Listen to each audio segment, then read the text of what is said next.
Abu al-Ash bin Ar-Rabi, menantu Nabi teguh menepati janji. Wajahnya tampan, badannya gagah, akhlaknya mulia. Itulah ciri sahabat Nabi yang kita susuri perjalanan hidupnya saat ini. Abu al-Ash bin Ar-Rabi, namanya. Abu al-Ash adalah seorang pebisnis ulung, sosok suami setia, dan pribadi yang menjunjung tinggi kejujuran. Ia memiliki kisah hidup penuh liku yang mengajarkan arti kesetiaan, keberanian, dan keteguhan. Menantu Rasulullah, Abu al-Ash bin Ar-Rabi, memiliki nama asli Laqih. Ia lahir dari keluarga terpandang di suku Quraisy. Ayahnya, Ar-Rabi bin Abdul Uzza bin Abdi Syams, merupakan tokoh Quraisy. Sedangkan ibunya, Halah binti Khuwailid, adalah saudara perempuan Khadijah binti Khuwailid, istri Rasulullah Shallallahu Alaihi Wasallam. Menjadi keponakan Bunda Khadijah membuat Abu al-Ash dekat dengan Rasulullah Shallallahu Alaihi Wasallam sejak muda. Hubungan keduanya kian dekat ketika Rasulullah menikahkan putri tertuanya, Zainab, dengan Abu al-Ash. Pernikahan ini tidak hanya mempererat hubungan kekerabatan, tetapi juga memancarkan harmoni cinta. Abu al-Ash dikenal sebagai suami yang penuh kasih dan sangat menghormati Zainab. Namun, kehidupan Abu al-Ash berubah ketika Muhammad Shallallahu Alaihi Wasallam menerima wahyu dan mulai menyerukan Islam. Hubungan harmonisnya dengan Nabi menghadapi tantangan besar, terutama karena perbedaan keyakinan. Abu al-Ash yang baru tiba dari Syam untuk berdagang, tidak suka saat mendengar orang-orang Quraisy mengatakan Muhammad telah mencaci maki Tuhan-Tuhan mereka. Ujian kesetiaan di tengah konflik. Ketika Islam mulai menyebar, banyak pemuka Quraisy menekan Abu al-Ash untuk menceraikan Zainab. Mereka menginginkannya menikah dengan wanita Quraisy lain yang tetap memegang teguh tradisi leluhur. Namun, Abu al-Ash menolaknya dengan tegas. Aku mencintainya, dan aku tidak akan pernah menceraikannya, katanya. Sikapnya ini membuat Nabi Muhammad Shallallahu Alaihi Wasallam terharu dan bangga. Zainab juga terharu. Di sisi lain, tekanan Quraisy membuat Ruqayyah dan Ummu Kulsum diceraikan oleh suaminya. Meskipun cinta kepada istrinya begitu besar, Abu al-Ash belum menerima Islam. Hal ini membuatnya berada di posisi yang sulit, terlebih ketika Perang Badar pecah. Sebagai anggota suku Quraisy, ia berperang melawan kaum muslimin. Dalam pertempuran itu, ia ditawan oleh pasukan Islam yang dipimpin Nabi Muhammad Shallallahu Alaihi Wasallam. Meskipun cinta kepada istrinya begitu besar, Abu al-Ash belum menerima Islam. Hal ini membuatnya berada di posisi yang sulit, terlebih ketika Perang Badar pecah. Sebagai anggota suku Quraisy, ia berperang melawan kaum muslimin. Dalam pertempuran itu, ia ditawan oleh pasukan Islam yang dipimpin Nabi Muhammad Shallallahu Alaihi Wasallam. Perpisahan yang menguras air mata. Setelah kembali ke Makkah, Abu al-Ash memenuhi janjinya. Ia meminta Zainab bersiap untuk meninggalkan rumah dan menyusul ayahnya di Madinah. Perpisahan ini sangat berat bagi keduanya. Cinta yang mendalam harus tunduk pada perbedaan keyakinan.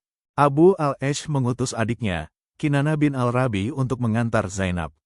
Di tengah perjalanan, segerombolan pasukan Quraisy berhasil mengejarnya. Hibar bin al-Aswad al-Asadi melemparkan tombaknya hingga mengenai hewan tunggangan Zainab. Akibatnya, hewan itu jatuh tersungkur ke tanah. Zainab terlempar dari onta hingga mengalami keguguran. Atas saran Abu Sufyan, Kinanah membawa Zainab kembali pulang ke Makkah. Abu al-Ash sangat bersedih melihat kondisi istrinya yang kehilangan janin mereka. Ia merawat Zainab hingga sembuh. Setelah itu, Kinanah kembali mengantarnya berangkat hijrah. Kali ini mereka memilih waktu yang lebih sunyi sehingga tak ada yang mengejar lagi. Rasulullah marah mendengar tindakan orang-orang Quraisy yang mencelakai putrinya hingga keguguran. Beliau menetapkan Hibar sebagai buronan yang harus dihukum mati. Kisah kejujuran dan pengorbanan. Waktu berlalu, dan Abu al-Ash bin Ar-Rabi tetap menjalankan usahanya sebagai pedagang. Suatu hari menjelang Fatu Makkah, dalam perjalanan dagang, ia ditawan oleh pasukan Muslim yang dipimpin Zaid bin Haritsah.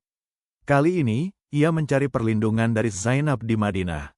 Dengan penuh ketulusan, Zainab menjaminnya di hadapan kaum muslimin. Nabi Muhammad Shallallahu Alaihi Wasallam mengakui jaminan Zainab dan meminta para sahabat mengembalikan barang dagangan Quraisy yang dirampas. Jika kalian ingin mengembalikannya, maka aku menghargai kebaikan kalian. Tetapi jika kalian itu mau, itu adalah harta fai, hak kalian. Sabda Nabi Shallallahu Alaihi Wasallam. Para sahabat sepakat mengembalikan harta sebanyak 100 unta tersebut. Abu al-Ash kembali ke Makkah dengan membawa barang dagangan yang utuh. Setelah menyerahkan semua harta kepada pemiliknya, ia berseru lantang, masih adakah yang belum menerima haknya? Ketika semua menjawab tidak, ia mengumumkan keislamannya, Asyhadu an la ilaha illallah, wa asyhadu anna Muhammad Rasulullah. Rasulullah bahagia mengetahui Abu al-Ash masuk Islam. Beliau menyambut hangat kedatangan Abu al-Ash di Madinah. Abu al-Ash pun kembali bersatu dengan Zainab, dan rumah tangga mereka kini penuh kebahagiaan di bawah naungan iman. Hikmah kisah Abu al-Ash bin Ar-Rabi. Ada pertemuan, ada perpisahan. Ada kelahiran, pasti ada kematian. Baru saja menikmati masa-masa indah bersatu kembali dengan suaminya, Zainab wafat pada tahun 8 Hijriah. Ia wafat pada usia 29 tahun akibat komplikasi keguguran saat mau hijrah ke Madinah. Wafatnya istri tercinta meninggalkan duka mendalam bagi Abu al-Ash. Meskipun demikian, ia terus menjalani hidupnya sebagai seorang pejuang Islam hingga wafat pada tahun ke-12 Hijriah. Kisah hidup Abu al-Ash bin Al-Rabi adalah bukti nyata bahwa kejujuran, kesetiaan, dan keberanian dalam memegang prinsip adalah nilai-nilai yang melampaui batas waktu. Dalam setiap langkah hidupnya, ia menunjukkan bahwa cinta sejati tidak hanya tentang memiliki, tetapi juga tentang menghormati dan mendukung dalam situasi apapun. Kisah sahabat Nabi ini juga mengajarkan kita bahwa cinta karena Allah, bertemu dan berpisah karena Allah. Meskipun saling mencintai, Zainab harus rela berpisah dari suaminya karena iman. Kendati berpisah, Zainab selalu mendoakan semoga suaminya mendapat hidayah. Sebab hanya dengan iman, cinta mereka akan bersatu kembali. Dan demikianlah Allah menjawab doa-doa hambanya. Keduanya kemudian bersatu kembali dalam naungan iman. Menjadi pasangan suami istri yang bahagia dan penuh keberkahan. Bagi umat Islam, kisah Abu al-Ash ini mengajarkan makna kejujuran, penghormatan terhadap janji, dan keikhlasan dalam pengorbanan. Abu al-Ash adalah pribadi yang sedikit bicara, tetapi tindakannya menyampaikan pelajaran yang tak terhitung nilainya. Rasulullah Shallallahu Alaihi Wasallam sendiri memuji Abu al-Ash dengan mengatakan, ia berbicara kepadaku, dan ia mempercayaiku. Ia berjanji kepadaku, dan ia memenuhi janjinya. Semoga Allah menempatkannya di surga yang mulia bersama mertua dan istrinya.